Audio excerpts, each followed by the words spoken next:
अस्सलाम वालेकुम मेरे प्यारे बहन भाइयों, की हाल है। मैं उम्मीद करना ठीक होवोगे। अल्लाह दे करम फजल नाल मैं भी ठीक हाँ अलहमदुलिल्लाह। तुसी मेरा चैनल देख रहे हो उमर दी धरती ते मेरा नाम है उमर खान। मेरे फ़ोन नंबर है 0300 732 83 41 ते इसे दे उत्ते मेरा व्हाट्सएप नंबर बनया होया है। जेड़ा भाई कॉल करना चाहे व्हाट्सएप से रबता करना चाहे इस ते कर सकता है। ते बराए मेहरबानी कीता करो नमाज का थोड़ा जिहा टाइम देख लिया करो। उस तो बाद रात 9 बजे तो बाद थोड़ा जिहा परहेज कीता करो, क्योंकि रात 9 बजे तो बाद मैं ईशा की नमाज पढ़ के सो जाना। फजर टाइम उठना होंदा है, फजर टाइम अख नहीं खुलती अगर रात मोबाइल यूज़ करते रहो। तो इस टाइम तुहाडे लई 10 मरला लग्जरी शहर दे विच बेहतरीन VVIP लंटर वाला मकान लैके हाजिर होए हैं। कमो बेश 3 फैमिलियां बासानी इस घर च रह सकदियां ने। बहुत प्यारा डिज़ाइन होया होया है। 10 मरले च घर है। गैस मौके ते मौजूद है, बिजली मौके ते मौजूद है, ईदगाह बिल्कुल दीवार दे नाल मौजूद है। उस तो इलावा इहदे बैक साइड ते बच्चियां दा सरकारी स्कूल बिल्कुल अटैच है।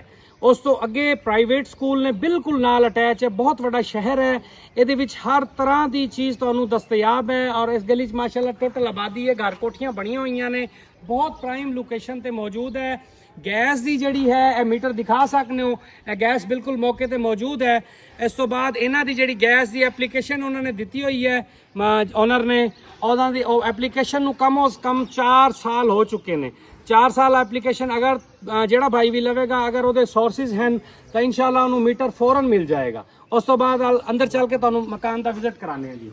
अलहमदुलिल्लाह एक गिराज भी है इन्हां दा, छोटा जिहा गिराज है। फ्रंट का थोड़ा जिहा काम होने वाला है। फ्रंट ते तुसी अपनी मर्जी नाल इहनूं डिजाइन कर सकते हो, इहनूं छतवा भी सकते हो, गिराज भी बना सकते हो। उस तो बाद इन्होंने एक फ्रंट ते वाशरूम और एक क्लीनर दिता होया है। इत्थे कपड़े वगैरह बर्तन वगैरह तुसी वाश कर सकते हो। उस तो बाद ये भी ओपन जगह पई है माशाअल्लाह, दे सकते हो तुसी। माशाअल्लाह ओनर ने अच्छे आदमी ने, बहुत अच्छे आदमी ने, इन्हां दे भाई ने, दोनों भाई ने, इन्हां दे मालिक ने और अच्छे लोग ने, अच्छी फैमिली है।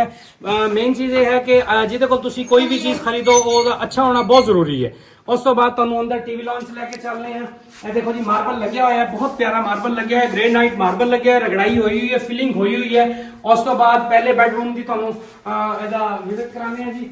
बहुत प्यारा बेडरूम बनया हुआ है, छत्तां सीलिंग मुकम्मल, फैन वगैरह फर्नीचर वगैरह बिल्कुल एग्जैक्ट ओके है अल्हम्दुलिल्लाह। बहुत प्यारा डिजाइन होया है, क्योंकि भाई खुद ठेकेदार है। इन्हें अपना घर बहुत अच्छे तरीके नाल डिजाइन किया है, A+ मटीरियल लाया है, A+ काम किया है। क्योंकि जो ठेकेदार होंदा है ना जी, उन्होंने साडे कोलों बहुत ज्यादा एक्सपीरियंस ज्यादा होंदा है। बिजली का पैनल दिखा दो, उस तो बाद मोटर दिखा दो, अंदर ही मोटर की सैटिंग की हुई इन्होंने। उस तो बाद टीवी लॉन की पिछे होकर थोड़ा जिहा वाइड एंगल दे विच छत का विजिट कराओ। उस तो बाद किचन की भी ओपन किचन इन्होंने दिता है, अमेरिकन किचन है, बहुत बड़ा इन्होंने टीवी लॉन दिता है। उस तो बाद ग्रिला ओपन इन्होंने दी हुई ने ताकि हवा की क्रॉसिंग रह सके। इस साइड तो ईदगाह है, इस साइड तो ईदगाह है, लेकिन एक कदे भी मतलब ये विंडो बंद नहीं होगी। हवा की क्रॉसिंग लिए बड़ा बेस्ट बनया हुआ है। उस तो बाद वाइड एंगल दे विच छत नूं अच्छी तरह इन्होंने ना विजिट कराओ बेटा, थोड़ा बैक होके कराओगे ना सही होगा विजिट। उस तो बाद चलने जी दूसरे बेडरूम। दूसरा बेडरूम तो हम दिखाने हैं जी। माशाल्लाह ये बहुत प्यारा हैवी बेडरूम बनया हुआ है। देख सकते हो इधर भी छत का डिजाइन, सीलिंग, पेंट, लाइटिंग, अच्छा उस तो बाद बोर्ड वगैरह हर चीज कंप्लीट है। तुसी इस तो फ्रेम तो अंदाजा ला सकते हो कि ये खुद ठेकेदार है, झुरमट भी पे है और कई भी पई है, झुरमट भी पे है। इस तो तुसी बेस्ट अंदाजा ला सकते हो कि ठेकेदार है, जिहदा मकान है वो खुद ठेकेदार है। ठीक हो गया जी। उस तो बाद तीसरा बेडरूम दा विजिट करने हैं जी चल के। ये तीसरा बेडरूम है जी। माशाल्लाह ये भी बहुत बड़ा बेडरूम है, हॉल बेडरूम है। और अलहमदुलिल्लाह इहदे च भी सीलिंग का काम मुकम्मल, लाइटिंग का काम मुकम्मल, मार्बल मुकम्मल, फिलिंग और फिनिश्ड मुकम्मल फिनिश्ड है। टोटल घर फिनिश्ड है टोटल। तुसी इहदे विच बाआसानी अपना सिर्फ सामान चक के लियाओ और बाआसानी आके रिहाइश करो अल्हम्दुलिल्लाह। और डबल स्टोरेज है, ये भी तुहानूं दस देवां, डबल स्टोरेज है। आज जी हम बैक दूसरी साइड में चल के तुहानूं विजिट कराने हैं। इन्होंने अपने अंदाज दे विच बड़ी प्यारी वंड की है। ये तुसी अगर 2 भाई 3 भाई 4 भाई तक भी अगर इस मकान नूं लोगे तो आसानी रह सकते हो। इसका डिजाइन ही उन्होंने ऐसा किया। आ जाओ,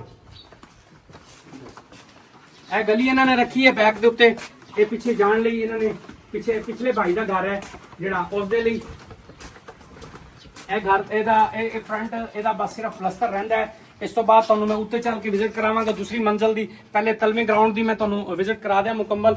ਇਹ ਦੇਖ ਸਕਦੇ ਹੋ ਸਿਰਫ ਇਸ ਦਾ ਪਲਸਟਰ ਰਹਿੰਦਾ ਹੈ, ਬਾਕੀ ਚੁਨਾਈਆਂ ਇਧਰ ਇੱਕ ਵਾਸ਼ਰੂਮ ਉਹਨਾਂ ਨੇ ਦਿੱਤਾ ਹੈ, ਇੱਕ ਕਲੀਨਰ ਦਿੱਤਾ ਹੈ। ਇਹ ਥੋੜਾ ਜਿਹਾ ਪਲਸਟਰ ਵਾਲਾ ਏਰੀਆ ਰਹਿ ਰਿਹਾ ਤੇ ਬਾਕੀ ਇਹ ਰਹਿ ਰਿਹਾ, ਬਾਕੀ ਅੰਦਰ ਪਲਸਟਰ ਮੁਕੰਮਲ ਹੈ।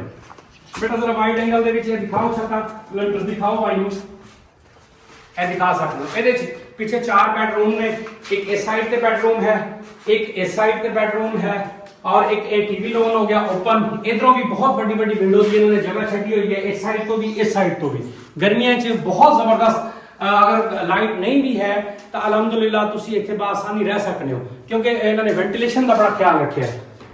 इस तो बाद इस कमरे का तुहानू विजिट कराने इन्हां दा मेन बेडरूम है, ये देख सकते हो माशाअल्लाह बहुत प्यारा रूम है, बहुत प्यारा डिजाइन होया है, फर्नीचर भी बहुत प्यारा लगे हुआ है, छत्तां दा काम भी बहुत अच्छा होया है और माशाल्लाह खूबसूरत डिजाइन होए हुए है अलहमदुलिल्लाह। उस तो बाद नाल वाले बेडरूम दा तुहानू विजिट कराने हैं जी चल के। टोटल 10 मरले जगह है, ए देख सकते हो। इस दे विच छत्तां, इस कमरे छत्तां कोई नहीं लगी हुई, बाकी पेंट होए हुए है। उस तो बाद फर्श कच्चे होए हुए ने, इधर मार्बल कोई नहीं लगे होया, बैक साइड पे मार्बल कोई नहीं, फर्श कच्चे होए हुए। फ्रंट वाला पोर्शन जेड़ा है ਉਹਦੇ ਵਿੱਚ मार्बल भी लगे हुए, छत्तां भी लगी हुई हैं, मुकम्मल सारे काम मुकम्मल हो चुके हैं अलहमदुलिल्लाह अलहमदुलिल्लाह। उस तो बाद इन्हां बेडरूमां दे भी जरा बेटा कैमरा अंदर मार के दिखा दो। 4 बेडरूम पिछे ने, 3 अगे ने, 7 बेडरूम ये हो गए ते 2 उत्ते ने, 9 बेडरूम ने टोटल इस दे विच। उस तो बाद जनाब 2 किचन ने, एक फ्रंट ते है, एक बैक ते किचन है। वाशरूम 2 ने, एक फ्रंट ते, एक बैक ते, एक उत्ते वाशरूम भी है, ओदा भी तुहानू मैं विजिट कराना। आज उत्ते चल के विजिट करना है।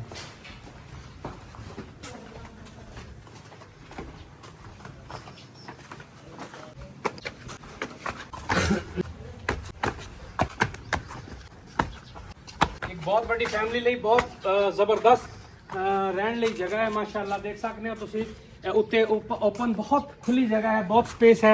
ਇਹਦੇ ਤੁਸੀਂ ਖੁੱਲੀਆਂ ਮੰਜੀਆਂ ਸ਼ੀਆਂ ਪਾ ਕੇ ਆਪਣਾ ਆਸਾਨੀ ਨਾਲ ਰਹਿ ਸਕਦੇ ਹੋ। ਇੱਕ ਵਾਸ਼ਰੂਮ ਵੀ ਦਿੱਤਾ ਹੋਇਆ, ਉੱਤੇ ਟੈਂਕੀ ਵੀ ਦਿੱਤੀ ਹੋਈ ਹੈ, ਕਲੀਨ ਏਰੀਆ ਵੀ ਦਿੱਤਾ ਹੋਇਆ। ਇੱਥੇ ਬਿਹਤਰੀਨ ਤੁਸੀਂ ਆਪਣੀ ਸੈਟਿੰਗ ਕਰ ਸਕਦੇ ਹੋ।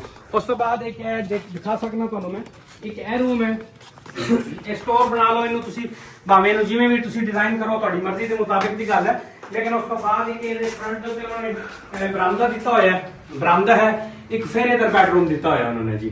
ਇੱਥੇ ਵੀ ਤੁਸੀਂ ਆਪਣਾ ਸਿਸਟਮ ਕਰ ਸਕਦੇ ਹੋ। 2-3 ਫੈਮਲੀਆਂ ਆਰਾਮ ਨਾਲ ਰਹਿ ਸਕਦੀਆਂ ਨੇ ਇਸ ਘਰ 'ਚ। ਬਹੁਤ ਵੱਡਾ ਘਰ ਹੈ, 10 ਮਰਲੇ ਘਰ ਹੈ ਔਰ ਬਿਲਕੁਲ ਰੀਜ਼ਨੇਬਲ ਪ੍ਰਾਈਸ ਦੇ ਵਿੱਚ, ਬਿਲਕੁਲ ਰੀਜ਼ਨੇਬਲ ਪ੍ਰਾਈਸ ਦੇ ਵਿੱਚ। ਸਭ ਤੋਂ ਵੱਡੀ ਗੱਲ ਇਹ ਹੈ। ਉਸ ਤੋਂ ਬਾਅਦ ਜੀ ਇਧਰ ਆ ਜਾਂਦੇ ਆ, ਇਹਨਾਂ ਨੇ फ्रंट ਦੇ ਉੱਤੇ ਵੀ ਕਾਫੀ ਸੇਨ ਛੋੜਿਆ ਹੋਇਆ ਹੈ। ਉਸ ਤੋਂ ਬਾਅਦ ਇੱਕ ਵਾਸ਼ਰੂਮ ਇੱਥੇ ਵੀ ਦਿੱਤਾ ਹੋਇਆ ਹੈ। ਵਾਸ਼ਰੂਮ ਜ਼ਿਆਦਾ ਨੇ ਜੀ, 1 2 3 4 ਵਾਸ਼ਰੂਮ ਨੇ टोटल इस घर च ने जी। 4 वाशरूम ने, 4 क्लीन एरिया ने और 3 किचन ने, 9 बेडरूम ने, 2 टीवी लॉन ने और बहुत बड़ा घर है जी अलहमदुलिल्लाह। बिल्कुल जीरो प्राइस ते तुहानू पता है मेरे चैनल ते बिल्कुल लो प्राइस दा मैं लेके हाजिर होना। ते इस तो बाद मैं हुण इजाजत चाहांगा अपने भैन भाइयों तो, अल्लाह दे हुक्म नाल मैं दुआ दी दरखास्त भी करांगा कि मेरे हक से तुसी दुआ करनी है खसूसी। और मैं मेरी मेहनत होती है, तुसी मेरे चैनल को सब्सक्राइब भी करना, लाइक भी करना और शेयर भी करना है अपने भैन भाइयों दोस्तों मेरी वीडियो भी भेजनी है। उस तो बाद मैं इजाजत लांगा। ठीक हो गया जी, अल्लाह हाफिज।